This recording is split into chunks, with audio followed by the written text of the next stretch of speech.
Study skills.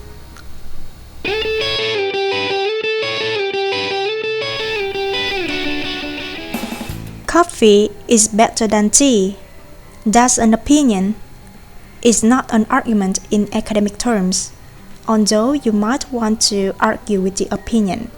It's coffee all the way from me. Tea just tastes better. Coffee gets me going. Now, there is an academic argument. Statement 1. Caffeine stimulates the brain and nervous system. Statement 2. Coffee contains more caffeine than tea. And statement 3 is the conclusion. Therefore, coffee is more stimulating than tea. An argument is a collection of statements which, when you consider them together, allows you to make another statement or a conclusion. Making and evaluating argument is one of the key functions of critical thinking. We'll come back to this. You've probably heard this term critical thinking before, but what exactly does it mean? It's what you do when you evaluate information and make decisions. And it's crucial if you want to become an independent thinker, if you want to think for yourself, and if you want to get good grades.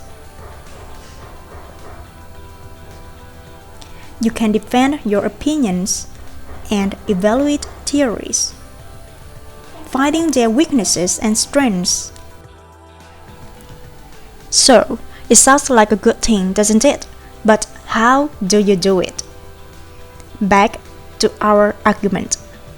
If you're a critical thinker and someone tells you coffee is more stimulating than tea, what do you do? First, examine their argument. Is there a logical connection between the statements? I think so. Then you'd examine their sources. Ask questions like this. Whose work is it? When was it written? How was the research funded? What methods were used to find the evidence? Is it objective? What's fact and what's opinion? What has been left out? What other perspectives or points of view could there be? Ask questions to analyze these sources, compare them with other sources, and synthesize your findings. And it's important to try to put your own biases to one side. We all have them. I have to say I prefer coffee, so I'll look for evidence that supports my view. And look out for any assumptions. Well, coffee's good for you, isn't it?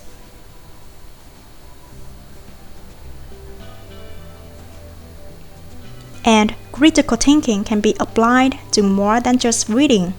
You can write critically too. Phrases like these are a great way to introduce sources and evidence. It can be argued that there is evidence to suggest that. This supports the conclusion that. So, go out, find out more about this huge topic, and try it out for yourself. Critical thinking is like a muscle. It gets stronger the more you work at it.